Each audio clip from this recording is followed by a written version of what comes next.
వేసవి కాలంలో కోళ్ళు ఎండ తీవ్రతను తట్టుకోలేక ఎక్కువగా చనిపోతూ ఉంటాయి. ఒకే రోజు 500-600 కోళ్ళు కూడా చనిపోతూ ఉంటాయి. మనము కోళ్ళకు ఎండ వేడి తీవ్రతను తగ్గించడం ద్వారా మరణాలను అయితే తగ్గించవచ్చు.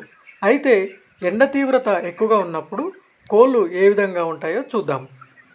ఎక్కువ ఎండ ఉన్నప్పుడు కోళ్ళు అవి తట్టుకోలేక దూరంగా కూర్చుంటాయి. ఇంకా ఎండ తీవ్రతను తట్టుకోలేక వాటి జుట్టు మరియు కింద ఉన్నటువంటి కోంబ్ వ్యాటిల్స్ని నీటిలో తరచూ తడుపుతూ ఉంటాయి. ఇంకా లిట్టర్ బాతింగ్ చేస్తాయి, అంటే పొట్టును మొత్తం కూడా వాటి శరీరం మీద వేసుకుంటూ ఉంటాయి.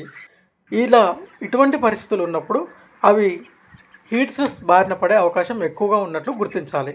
అప్పుడు వెంటనే మనము పైన స్ప్రింక్లర్లు ఆన్ చేయడము, ఫ్యాన్స్ ఆన్ చేయడము, ఎలక్ట్రాల్స్ ఇవ్వడము ద్వారా కోళ్ళ యొక్క వేడిని కొంత తగ్గించిన వాళ్ళము అవుతాము.